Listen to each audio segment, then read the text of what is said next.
देखिए, आज का वीडियो रदरफोर्ड यानी जो थॉमसन के स्टूडेंट थे उनके ऊपर है। तो जब रदरफोर्ड ने थॉमसन के मॉडल के बारे में जाना तो वो ये जानना चाहते थे कि आखिर इलेक्ट्रॉन अंदर रहता कैसे है, कहाँ रहता है। तो इसके लिए उन्होंने एक एक्सपेरिमेंट किया। उस एक्सपेरिमेंट में उन्होंने तेज स्पीड में चल रहे अल्फा पार्टिकल को गोल्ड फॉइल से टकराया। अब सवाल ये था कि गोल्ड फॉइल ही क्यों ली और अल्फा पार्टिकल ही क्यों लिए। तो गोल्ड फॉइल इसीलिए क्योंकि यह एक सोने की पन्नी की पतली परत थी। और कितनी पतली? इतनी पतली कि यह केवल और केवल 1000 परमाणुओं के एटम इतनी ही मोटी थी। अब आपको पता है कि एक कागज के पन्ने की मोटाई 1,00,000 एटम की होती है, तो आप अंदाज़ा लगा सकते हैं कि इसकी मोटाई कितनी होगी। दूसरा अल्फा पार्टिकल, वो इसीलिए क्योंकि ये हीलियम के द्विआवेशित पार्टिकल थे जिनका मास होता है 4U। यू यहाँ पे यूनिफाइड एटॉमिक मास यूनिट है, ठीक है। इसे यू या डीए से शो करते हैं, डीए यानी डाल्टन, ठीक है। तो ये इसलिए लिया गया क्योंकि सोने की जो पतली पन्नी की परत होती है उसे आराम से भेद के निकल सकता है। अब एक्सपेरिमेंट से पहले ये अनुमान लगाया गया कि जो अल्फा कण है वो प्रोटॉन से बहुत अधिक भारी होते हैं, इसीलिए जो विक्षेपण आएगा, जो डिफ्लेक्शन आएगा वो बहुत कम, परंतु ज़्यादा नहीं। लेकिन जैसा सोचा गया रिजल्ट उससे बिल्कुल विपरीत निकला। क्या निकला? पहला ये निकला कि जो अल्फा कण थे वो सीधे फॉइल से निकल गए। दूसरा ये कि जो पार्टिकल थे वो बहुत ही कम एंगल से डिफ्लेक्ट हुए।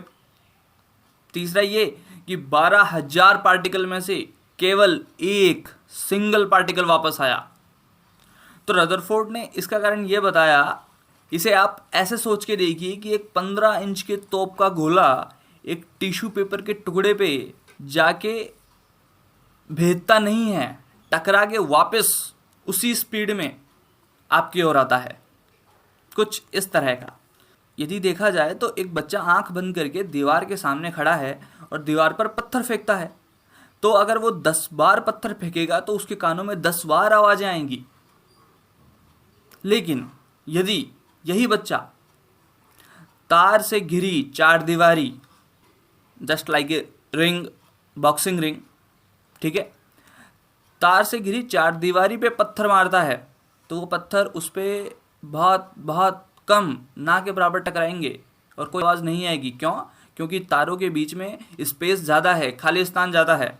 उसे पता नहीं रहेगा कि पत्थर तार पे जा रहा है या खालिस्तान में से जा रहा है। तो अब इस एक्सपेरिमेंट और रदरफोर्ड के अकॉर्डिंग उन्होंने 3 पोस्टुलेट दिए, 3 नियम दिए। पहला ये कि एटम के अंदर का ज़्यादातर भाग खाली होता है। क्यों? क्योंकि जो अल्फा कण थे वो सीधे के सीधे निकल गए थे। दूसरा ये कि बहुत कम कण डिफ्लेक्ट हुए थे, यानी जो अल्फा पार्टिकल है वो बहुत ही कम डिफ्लेक्ट हुए थे। जो डिफ्लेक्ट बहुत कम हुए थे यानी वो एक पॉजिटिव चार्ज पार्टिकल है जो कि एटम के अंदर बहुत ही कम जगह में सिमटा हुआ है।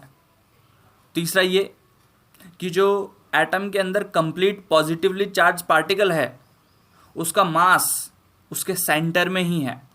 सेंटर में क्यों? क्योंकि 12,000 पार्टिकल में से केवल एक अल्फा पार्टिकल वापस आया जो कि सीधा सेंटर से जाके टकराया था।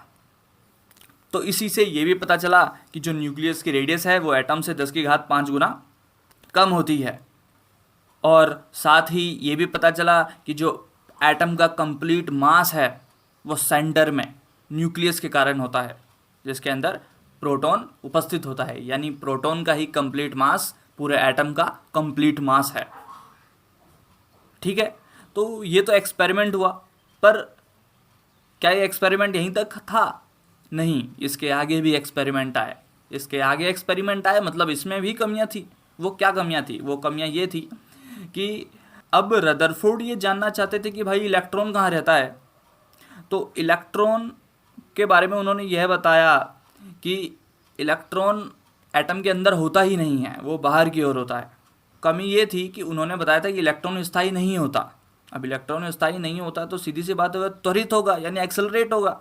अगर अब वो एक्सेलरेट हो रहा है तो उससे एनर्जी निकलेगी, एनर्जी का रेडिएशन होगा, क्योंकि घूमता हुआ इलेक्ट्रॉन यदि त्वरित हो रहा है तो उसमें से एनर्जी रेडिएट होगी, और एनर्जी रेडिएट होगी तो उसकी खुद की एनर्जी में लॉस आएगा, और धीरे धीरे धीरे उसकी स्पीड कम होगी, और वो सर्पिलाकार गति करता हुआ धीरे धीरे धीरे धीरे नाभिक के पास जाके टकरा जाएगा, जिससे एटम स्टेबल नहीं होगा। लेकिन आप और मैं दोनों जानते हैं कि एटम स्टेबल होता है और होता है, पर ऐसा क्यों, इसके बारे में हम नेक्स्ट वीडियो में बातें करेंगे। Thank you very much.